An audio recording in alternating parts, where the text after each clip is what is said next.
Hey everybody, welcome back to Hardworking Woman. Today I'm making banana bread. I have the best banana bread recipe. It's actually not mine, it's my friend Betty Crocker, if you've heard of her. Best recipe. I got this recipe book for my bridal shower when I was getting married in 2002. It has lived the test of time and we're still married, so it must be this recipe book that is responsible. So first things first, I have to get buttermilk. If you don't buy buttermilk, you can make it very easily just by adding some lemon juice. So that's a fun little trick. I'm going to show you. I just need half a cup. So I'm going to, can't even see that. Fill that up. Very scientific now. Oops. I just give this a little squirty squirt. And we're gonna let it do its magic. The time that it's gonna take me to mix everything up, this is gonna be good and curdled, ready to go. So if you're wondering why I was starting up a grill in the beginning of this, let me introduce you to my stove. Yes, it's outside, and yes, it is demolished. If you saw my previous video, we're tearing our kitchen apart. This is a casualty. Unfortunately, I can't use the oven, but I looked it up. Can you use a grill to bake in? And everything said yes. So I'm a first timer trying it, and hopefully I can show you that it's possible and we'll have delicious, maybe slightly smoked banana bread. So I'm running the Masterbuilt Gravity Series. We have our hardwood charcoal. So this is probably one of the best grill setups you could have if you're going to try baking with it. So the recipe calls for 3 ripe bananas, and let me show you 2 different bunches here of the bananas. This one is you can tell, these are getting close, but these ones, look, it's already falling off the stem. So easy. These are going to be your sweetest, best choice. These will be ready if you don't eat them in like a day or 2. So just a little tip when picking the perfect banana. If it's anything less ripe than this, don't even. It's gonna be not great banana bread, trust me. First, we're gonna start with 1 stick of softened butter. This recipe will make 2 full loaves of bread. So I have my 2 pans out here. We'll prep them before we pour it in, but just so you know, it does make 2. Now I will add 1 1/4 cup of sugar.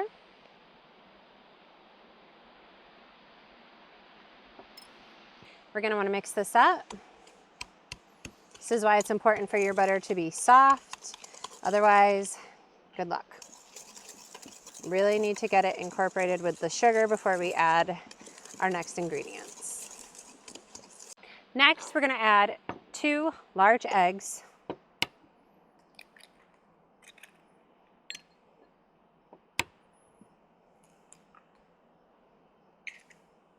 I'm gonna mix that up.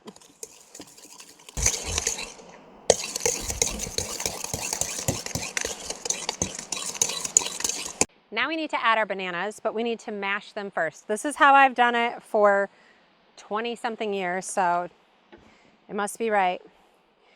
Just peel them, and then I just put them on a paper plate, and I use a fork. This is how I used to feed my babies.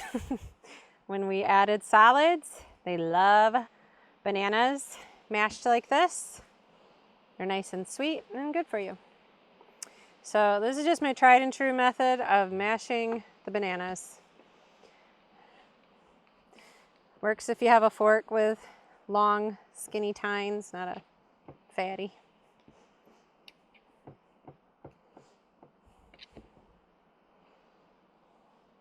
Looks good to me. Now we'll just put those into the bowl.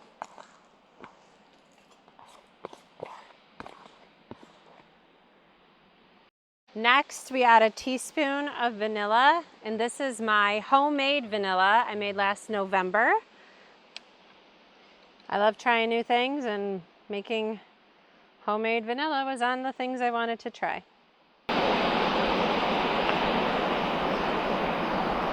To make your own vanilla, you need vodka and vanilla beans. I bought the vanilla beans on Amazon, and you basically just pour the vodka in and then add your beans and let it sit. The longer the better. I think you need probably a good, I don't know, 3 months, 4 months they say, but the longer the better. You just kind of shake it up, and then as you deplete it, you can add more of it vodka and add another bean or two if you need it. I don't know. It's been awesome. This is my second bottle. We use vanilla a lot because we bake a lot here. So give it a try if you never even thought to make your own vanilla extract. Next, it's time to pour our buttermilk into here. So you'll see the nice chunks that we got. Perfect. It's exactly how we want it. Now we'll just mix this up.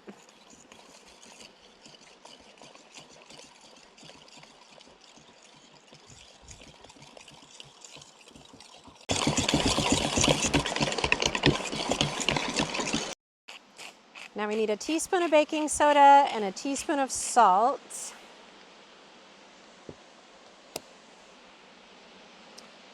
Just gonna put that in here. Now we need 2.5 cups of flour.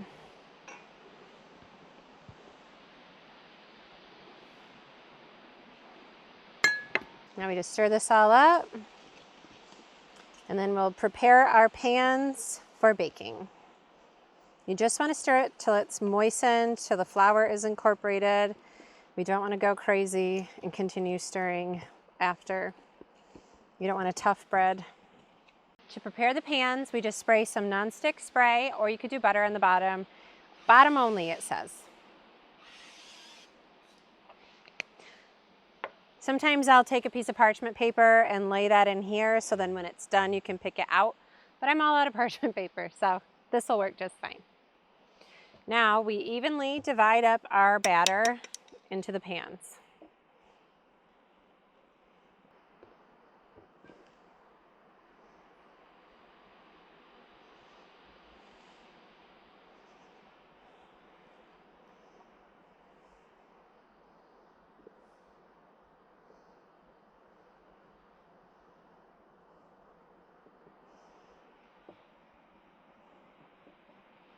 Just spread it so it's even in there.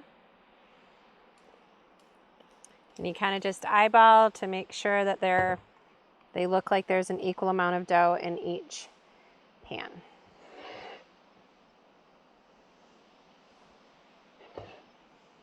Dough, batter. Okay, now I'm going to show you what I like to do to spicing things up a little. For one, I do cinnamon on top.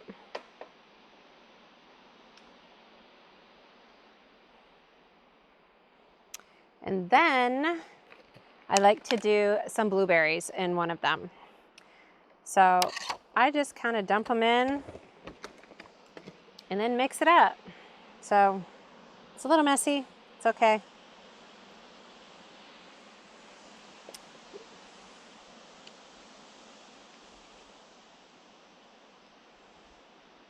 If you've never had blueberry banana bread, you're missing out. This just is so scrumptious. And, you know, I think it gives you a pass to have it for breakfast then.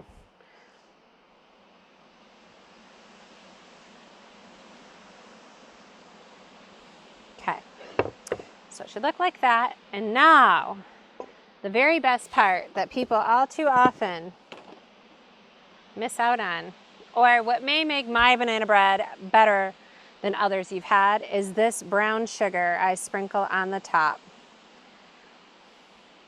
This gives it such a nice little coating when it comes out of the oven. It really makes it delicious.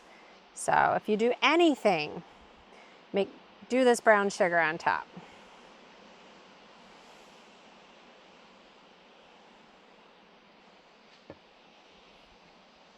Now it's time to put them in our grill. I'm going to put them on the middle rack. It's at 350, ready to go, and wish me luck. Yep.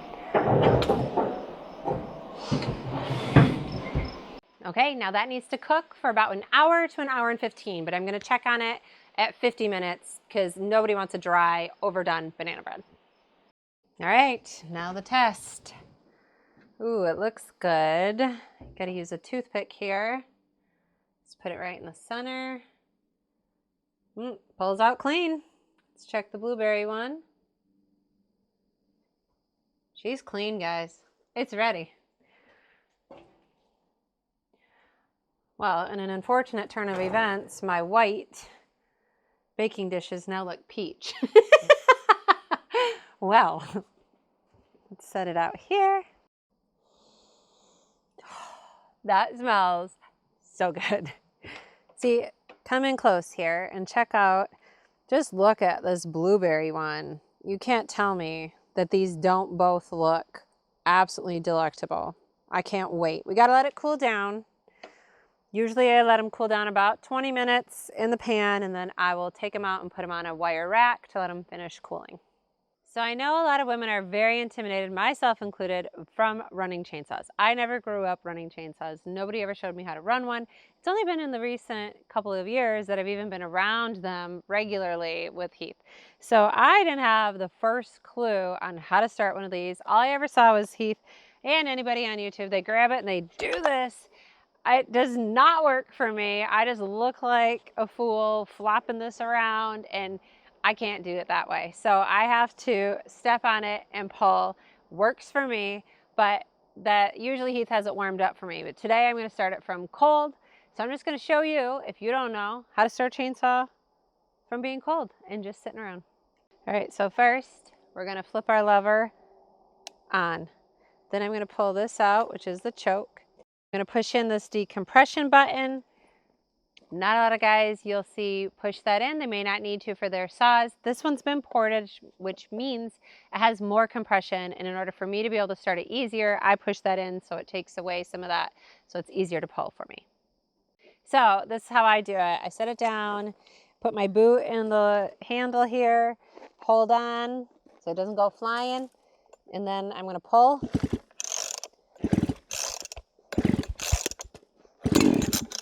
Oh, watch that. Watch my foot. So now I push the choke in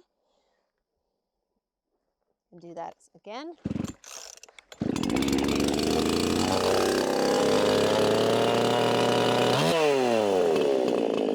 Okay, now we're gonna let it just warm up, so follow me. Now, I was going to use our brand new prototype bucking table, but when Heath used it the last time, he knocked off the supports, so the log just rolled right off. It's not going to work till we get that fixed or get our actual model here. So we're going to use the skid steer on forks.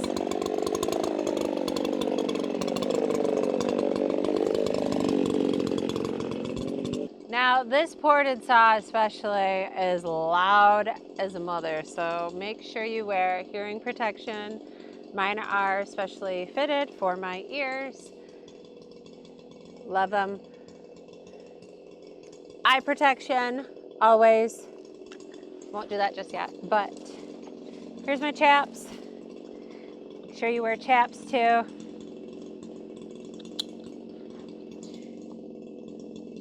I know a lot of people don't like PPE, Heath included, but I'm not comfortable enough running anything to think I'm safe without it.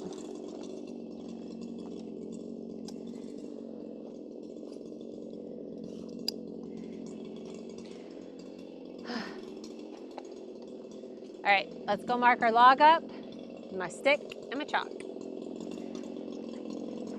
Typically, we would use our grapple, our Easton-made grapple for this, but that's up at the property. You just make do with what you have.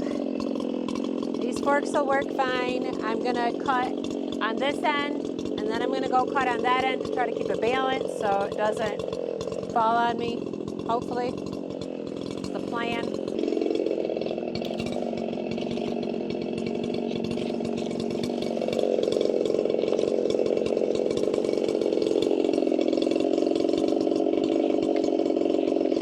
So I'm not going to touch the center section today. We're just going to set that aside until we can get our real bucking table here. And then it will be perfect harmony. All right, here we go.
So one thing I really like about this saw is it rips right through that. I don't have to push. I just let it go nice and easy. It's not too heavy for me. I don't feel like it's like a struggle, and I feel confident in like my ability to hold it. So What saw is it? it's an Echo 501P 50cc ported by Dino Gel.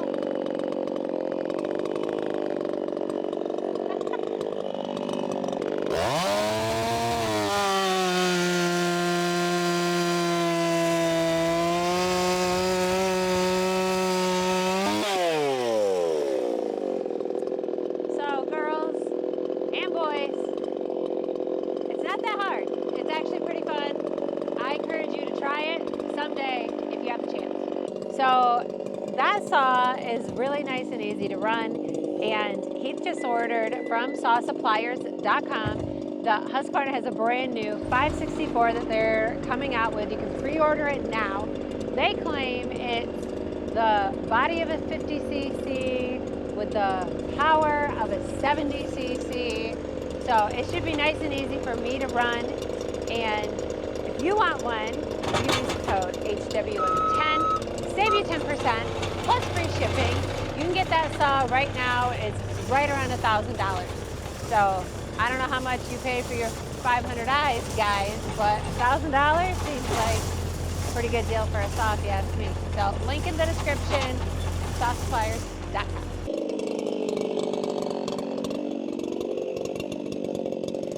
See if I can switch and do it lefty. Oh, not as bad as I thought. I was sort of laughing last time you were doing it cross-handed. Not all of us are ambidextrous like hardworking man is.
This would be way easier if I could just buck off this table, but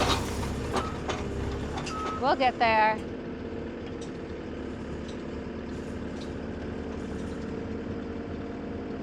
This is black locust, in case anybody wondered. It smells terrible.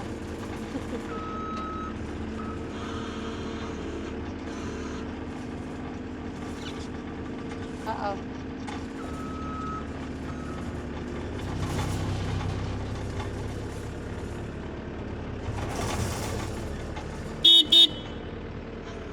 Oh my goodness. We have an escape artist. What are you doing? Where are you going? Get in the house. Go inside.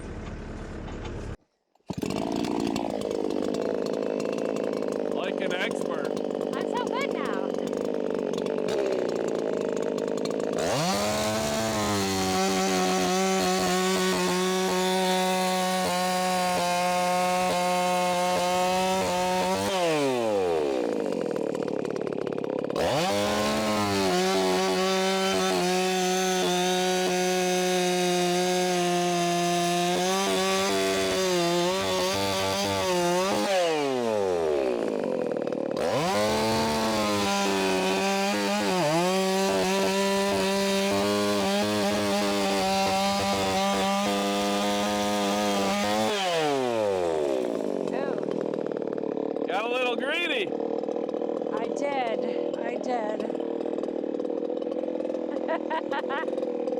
That's gonna break your balls.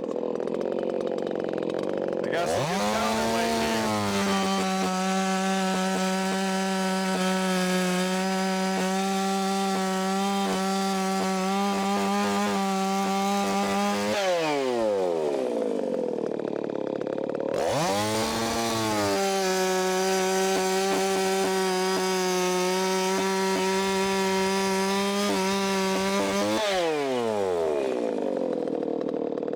I can do that, probably.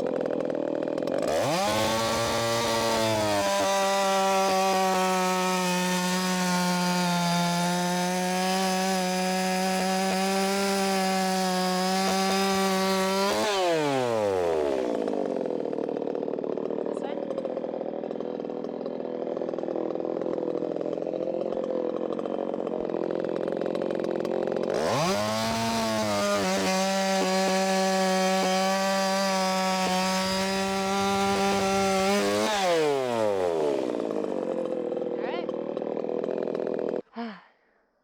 All right, guys. That's about all we got time for today. I thank y'all for watching, for tuning in. I hope you learned a little something. That banana bread looks amazing. Can't wait to dig in. And a little bucking up. So some bucking and bacon for you today. I hope you had fun on Hardworking Woman. If you haven't yet, please subscribe to my channel. Give me a thumbs up. Comment down below. Let me know what your favorite part was. And save your criticisms. No, just kidding. I could take it. Just be nice. All right. Love you all. Thank you. Bye.